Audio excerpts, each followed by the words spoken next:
You probably have to have conversations with your clients to tell them that the properties they're interested in are just too far out of their price range. Or conversations with your clients to say the value that they think their home is worth just doesn't match what the market will bear right now. So your world is realtor. Your world is filled with difficult conversations. And sometimes difficult discussions look like this. It's very clear that you're having a difficult discussion. Other times difficult discussions look a bit more like this. We withdraw or retreat from having a difficult discussion. We don't want to have it.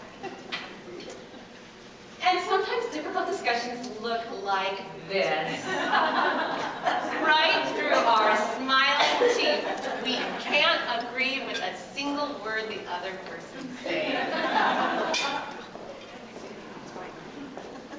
And sometimes we feel like we're bending over backwards to do everything to make a difficult discussion work, and still we feel like we're getting nowhere. What happens when we're in a difficult discussion is we end up in fight or flight. That's what happens in our brain chemistry. We move into fight or flight. And when we're in fight or flight, as you'll discover, and as you'll think about situations in your own personal and professional conversations where you've either gone to fight or flight, the question I want you to ask yourself, and the question that I asked myself many years ago, is fight or flight? There's got to be another way. There's got to be another way.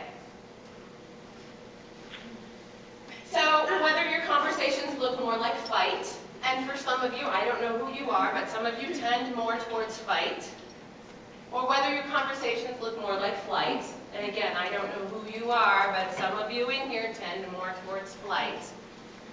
We will explore both, and we will find a better way. It is our sympathetic nervous system. Now, here's the thing, folks. We don't get a choice about our sympathetic nervous system. It does what it's going to do. At least we don't get a choice at first, because it is part of our anatomy. It's how we're structured. It's how we're hardwired. And, you know, back in the day when the saber-toothed tiger was chasing us and we needed to run, it was a really good thing to have that fight or flight, because it's what sets the adrenaline going, it's what gets us moving into action, and it's what gets us out of harm's way. And our world has evolved much faster than our sympathetic nervous system has. So most of the time, we are not in the kind of situation where the saber-toothed tiger is at our heels, or we're about to get hit by a car. Most of the time, we are not in those life or death circumstances. But our sympathetic nervous system does not know the difference. The cortisol that gets released in our brain, the adrenaline that gets released in our brain, is as if we need to get out of harm's way, as if our life depended on it. And so when that flood of brain chemicals happens, we lose sight of how to react in a more productive way. We lose sight of how to react in a way that's going to move the situation forward as we would like to have it move, not as our sympathetic nervous system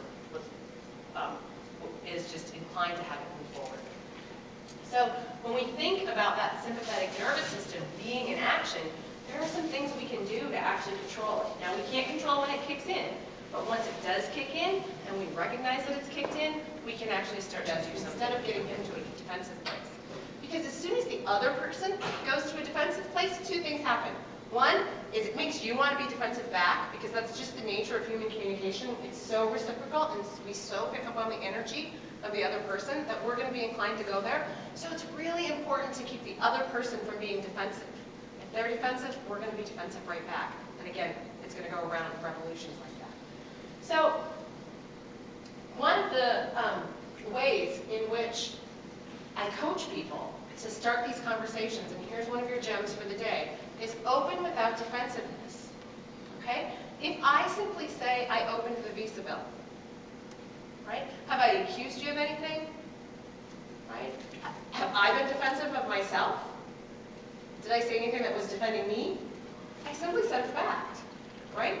I opened the Visa bill. Right? Okay, how could she start that conversation?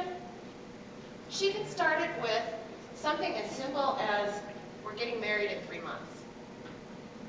right? Is that going to inspire defensiveness on his part? I sure hope not. I mean, they've got much bigger problems if that's going to make him defensive. He's going to go, yeah, April's going to be here before you know it, right?